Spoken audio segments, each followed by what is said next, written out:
Assalamualaikum warahmatullahi wabarakatuh. Pada mata kuliah Arsitektur Sistem Informasi, kami dari kelompok 2 akan mempresentasikan Arsitektur Sistem Informasi Enterprise pada perusahaan PT Visionet, di mana kelompok 2 yang beranggotakan 4 orang. Pertama ada Ratama Adi Nugraha, yang kedua ada Ibrahim Ibadur Rahman, yang ketiga Irfan Masbuhul Munir, yang keempat Purwadi. Sini saya Irfan Masbuhul Munir akan menjelaskan pada poin pertama pada PT Visionet Internasional. Poin pertama ada ruang lingkup, di mana PT Visionet Internasional adalah anak perusahaan dari PT Multipola Teknologi dan bagian dari grup Livo yang didirikan pada tahun 2007. Pada tahun 2009, Visionet telah menjadi perusahaan total IT outsourcing pertama di Indonesia. Ada pula visi dan tujuan pada PT Visionet. Yang pertama, visi mendukung pelanggan untuk memaksimalkan teknologi dalam rangka meningkatkan daya saing di pasar mereka. Yang kedua, ada tujuan, di mana poin pertama memberikan kualitas layanan yang konsisten. Yang kedua, memberikan tingkat pengembalian yang optimal atas biaya yang dikeluarkan. Yang ketiga, ada pendayagunaan teknologi yang fleksibel. Poin ketiga yaitu metodologi perencanaan, di mana metodologi pendekatan yang digunakan dalam perencanaan arsitektur sistem informasi dan teknologi informasi pada lingkungan PT Visionet yaitu Enterprise Architecture Planning Methodology atau juga IAV dalam kerangka kerja zaman framework yang terdiri dari 4 tahap pengerjaan. Yang pertama planning initiation, yang kedua business modeling and current technology, yang ketiga data arsitektur, application arsitektur dan teknologi arsitektur, yang keempat implementasi. Untuk pengerjaan pada tahap keempat yang dilakukan adalah sampai pada tahap pembuatan rencana implementasi yang didasarkan pada parameter kebutuhannya. Poin keempat ada tool analisis dengan menggunakan tools seperti analisis phase, analisis SWOT, analisis portfolio force, analisis value change, analisis CSF, analisis portfolio McFarland menghasilkan strategi manajemen, strategi sistem informasi bisnis, dan strategi TI. Yang kelima yaitu persiapan sumber daya, di mana perusahaan membutuhkan perencanaan strategi SITI untuk pengembangan sumber daya SITI dengan beberapa alasan sebagai berikut. Yang pertama, diskusi dan persetujuan akan hasil perencanaan strategis ini dapat menyediakan pemahaman bersama antara ahli-ahli SITI dan manajer bisnis. Yang kedua, membantu mengkomunikasikan masa depan perusahaan kepada pihak lain dalam organisasi. Yang ketiga, membantu manajer-manajer bisnis dan ahli SITI dalam membuat keputusan mengenai bagaimana SITI akan diarahkan untuk membantu bisnis perusahaan. Yang keenam yaitu struktur organisasi dan job description. Pertama ada director, yang kedua regional manager dan project manager service, turun ke service area koordinator, service point leader, dan turun lagi ke service area engineer dan admin service point, di mana turunan project manager service ada monitoring dan teknologi support. Tugas dan tanggung jawab dari tiap bagian pada struktur organisasi PT Visionet Data Internasional. Yang pertama, direktur memimpin perusahaan dengan menerbitkan kebijakan-kebijakan perusahaan. Yang kedua, memilih, menetapkan, mengawasi tugas dari karyawan dan kepala manajer. Yang ketiga, menyetujui anggaran tahunan perusahaan. Ada pula dari regional manager, yaitu memonitoring progress project setiap service. Yang kedua, merotasi service area koordinator. Yang ketiga, meeting bulanan dengan direktur. Yang ketiga, service point leader, yaitu pembagi tugas kepada service area engineer. Yang kedua, menerima email dari monitoring untuk request service. Yang ketiga, mencatat data merchant pada from work order dan memberikan kepada service area engineer. Service area engineer yaitu melakukan pemasangan mesin EDC merchant. Yang kedua, melakukan kunjungan ke merchant saat EDC merchant bermasalah. Yang ketiga, mengisi kelengkapan form work order saat pekerjaan telah selesai. Adapun admin service point yaitu memeriksa dan mendata mesin EDC yang diterima oleh kurir, membuat tanda terima mesin untuk dikembalikan kepada bagian logistik, packing mesin EDC, penarikan atau penggantian untuk dikembalikan kepada bagian logistik. Lalu project manager service yaitu menerima semua project yang diberikan oleh marketing, memberikan semua proyek kepada monitoring agar dibuatkan work order, dan memonitoring semua proyek. Monitoring yaitu menerima laporan request service dari helpdesk, meneruskan email request service, menerima hasil laporan request service, dan technical support memonitoring server, melakukan perubahan data pada server, memandu by phone service area engineer jika ada masalah yang berhubungan dengan server. Poin ketujuh yaitu identifikasi fungsi bisnis. Yang pertama ada faktor SWOT. Kekuatannya adalah dokumen manajemen saat ini sudah terstruktur dengan baik sehingga menjadi media sebagai pemberi arahan di suatu pekerjaan bagi pegawai-pegawai di PT Visioner. Adapun yang kedua matriks SWOT, ada SO, ada ST, ada WO dan WT. Yang ketiga ada diagram SWOT di mana ada kelemahan, ancaman, kekuatan dan peluang. Terima kasih. Di sini saya akan melanjutkan presentasi. Untuk poin ke-8 ada area fungsi bisnis, yaitu yang pertama value chain. Terdapat bagan atau tabel value chains-nya sebagai berikut, bisa dilihat pada slide. Lalu ada bagian hierarki dari fungsi bisnis, bermula dari director, lalu turun ada 2 tahap atau 2 bagian. Pertama regional manager, lalu project management service, lalu di bawah project manage service ada monitoring dan technical support. Di bawah regional manager ada service area koordinator, lalu di bawahnya lagi ada service point leader, lalu di bawah service point leader ada service area engineer dan admin service point. Untuk poin ke-9, cakupan, tujuan dan rencana kerja IRC. Perlu adanya pembuatan information resource katalog yang merupakan dokumentasi seluruh sistem informasi dan platform teknologi yang digunakan dalam perusahaan saat ini. Information resource katalog diperlukan untuk membantu proses evaluasi bagaimana kinerja sistem informasi perusahaan terhadap fungsi-fungsi bisnis perusahaan saat ini. Sistem informasi dan platform teknologi yang digunakan enterprise didokumentasikan dan diidentifikasikan dalam sebuah katalog sumber daya informasi atau information resource katalog yang disingkat IRC. Lalu ada kemudian di poin 10 ada susunan daftar kandidat entitas data yang kami buat menggunakan use case, yaitu berupa di dalamnya ada aktor accounting, manager, admin, finance, dan karyawan. Lalu definisi dari entitas tersebut pada poin 11 beserta atribut dan hubungannya. Yang pertama memasukkan data karyawan oleh accounting,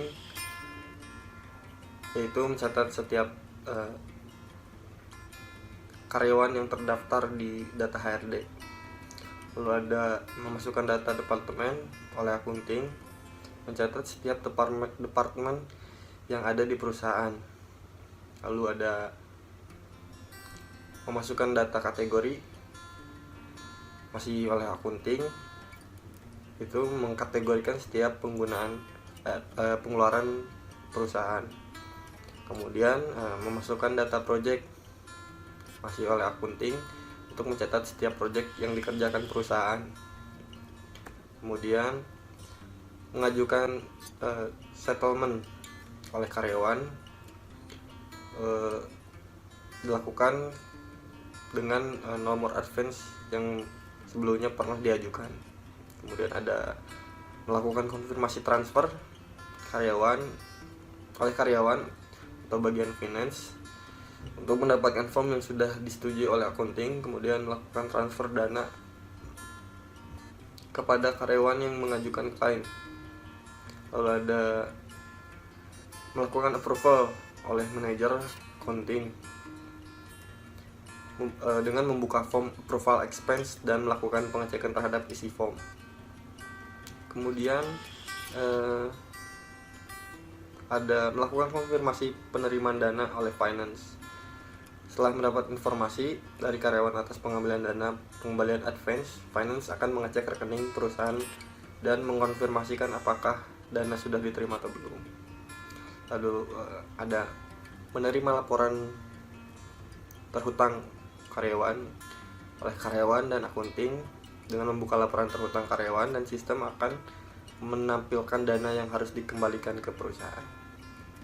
Kemudian menerima laporan expense by project oleh akunting. Dengan membuka laporan expense by project, kemudian memilih parameter project dan range tanggal. Setelah itu klik submit untuk menampilkan laporan. Lalu ada menerima laporan terhutang perusahaan oleh akunting. Dengan membuka laporan terhutang perusahaan dan laporan langsung tergenerate. Lalu yang terakhir ada menerima laporan expense by kategori.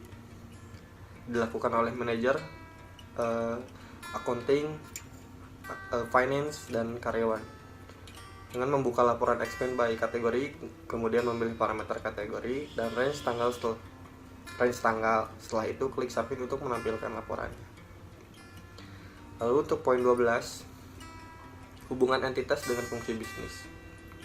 Poin A, pengisian formulir expense. Pengisian formulir expense dilakukan oleh karyawan.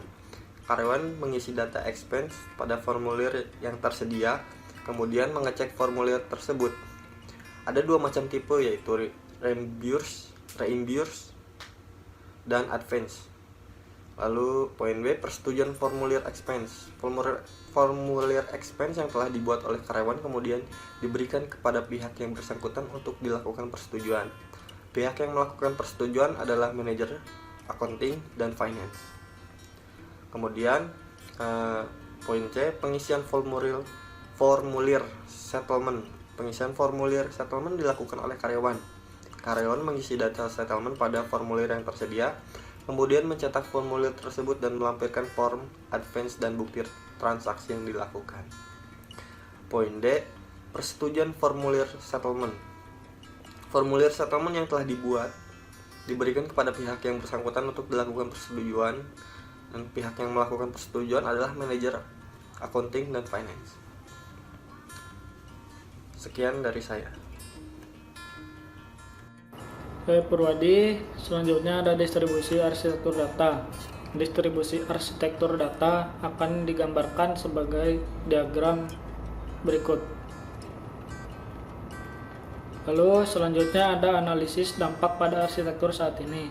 Yang pertama ada perencanaan sistem.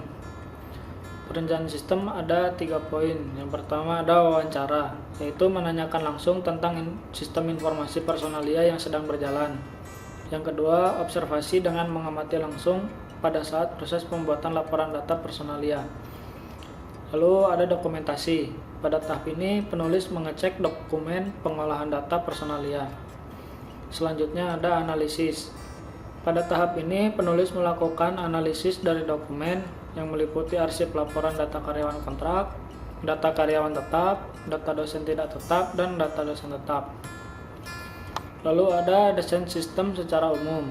Pada desain secara umum yang dilakukan adalah mendesain tampilan atau interface, sehingga pemakai mudah dalam penggunaannya. Adapun desain yang dirancang meliputi tampilan input.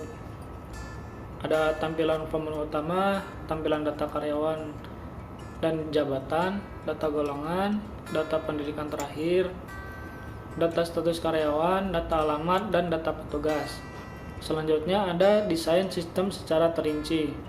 Pada desain secara terinci yang dilakukan mendesain bagian alir dokumen, diagram konteks, DFD, rancangan basis data, rancangan struktur basis data yang meliputi basis data karyawan, data jabatan, data golongan, data pendidikan terakhir, data status karyawan, data alamat, dan basis data petugas. Lalu ada seleksi sistem. Pada tahap seleksi sistem adalah menyeleksi semua kebutuhan yang diperlukan oleh sistem yang akan dibangun, seperti perangkat keras atau hardware dan perangkat lunak atau software. Lalu ada penerapan atau implementation. Pada tahap pengujian ini, penulis melakukan pengujian kelayakan program dalam pengolahan data personalia yang meliputi pengujian inputan data, pengujian hasil proses seperti tambah, simpan, hapus, edit, batal, dan keluar. Lalu pengujian database, pengujian hasil cetak laporan data personalia, lalu mengecek sistem untuk menemukan kesalahan-kesalahan dan menghasilkan output yang sesuai dengan permintaan. Lalu selanjutnya ada pemeliharaan atau maintenance, melakukan pemeliharaan perangkat lunak atau software yang telah disampaikan kepada pemakai atau user jika mengalami perubahan atau penambahan sesuai dengan kesalahan yang ditemukan dan permintaan dari pemakai atau user. Lalu poin selanjutnya ada identifikasi prinsip dan platform teknologi. Dokumen manajemen merupakan aplikasi yang dikembangkan oleh PT Visionet Data Internasional yang bertujuan mengelola dokumen-dokumen perusahaan seperti polisi atau WI, work instruction, dan prosedur.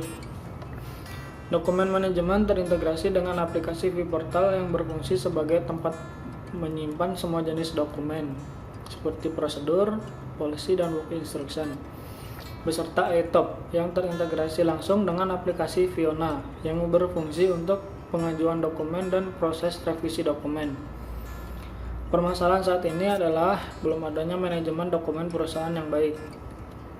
Lalu poin selanjutnya ada definisi platform dan distribusi. Proses pendokumentasian dasar organisasi dari sistem TI yang akan digunakan untuk menunjang pengelolaan billing dan perusahaan berupa perangkat keras, perangkat lunak, dan teknologi komunikasi yang berkaitan dengan arsitektur teknologi. Membangun arsitektur teknologi yang diinginkan dimulai dari penentuan jenis kandidat teknologi yang diperlukan dengan menggunakan teknologi portofolio katalog yang meliputi perangkat lunak dan perangkat keras. Dalam tahapan ini juga mempertimbangkan alternatif-alternatif yang diperlukan dalam memilih teknologi.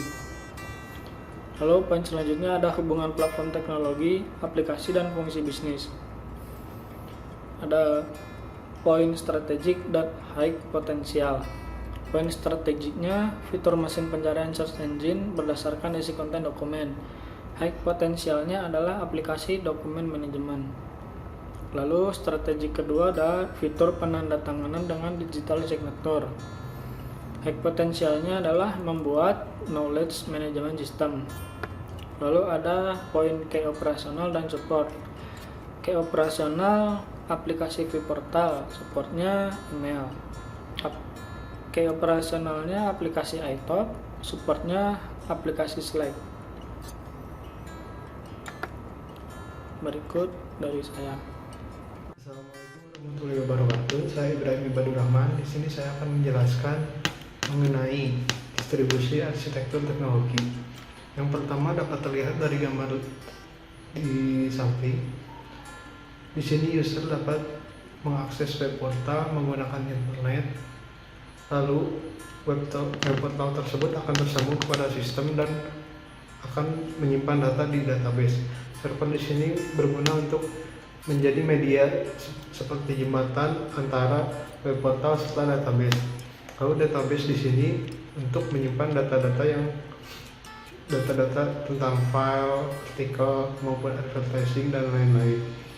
Di sini juga ada administrator sebagai orang yang mengolah informasi untuk dipublish di web portal tersebut. Lalu selanjutnya ada prioritas pengembangan aplikasi. Di sini ada beberapa tahapan. Yang pertama ada kebijakan dan perencanaan sistem, lalu kepada analisis sistem, lalu ke desain perancangan sistem secara umum, desain secara terperinci, seleksi sistem, implementasi, dan perawatan. Pada tahap perancangan sistem, lalu selanjutnya ada estimasi usaha, sumber daya, biaya, dan manfaat. Sumber daya di sini terdapat beberapa sumber daya, yang utamanya yaitu adalah director. Di bawah director ada project manager service. Lalu di bawah project manager service ada monitoring dan serta technical support. Adapun di bawah direktur yang lain yaitu ada regional manager, serta di bawahnya lagi ada service area coordinator, lalu di bawahnya lagi ada service point leader dan admin service point serta service area engineer.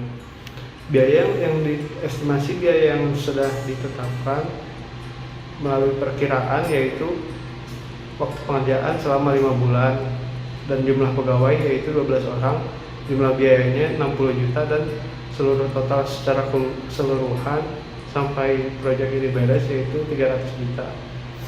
Jika dengan menggunakan metode Cocomo 2 menggunakan waktu pengerjaan selama 6 bulan dengan jumlah pegawai 12 orang dan biaya per bulan itu sekitar 72 juta dan biaya total 360 juta.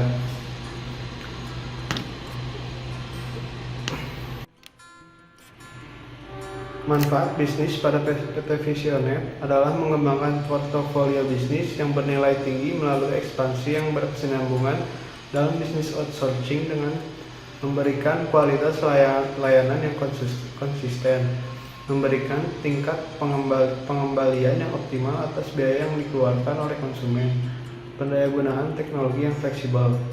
Lalu pada poin 21 yaitu faktor-faktor sukses dan rekomendasi.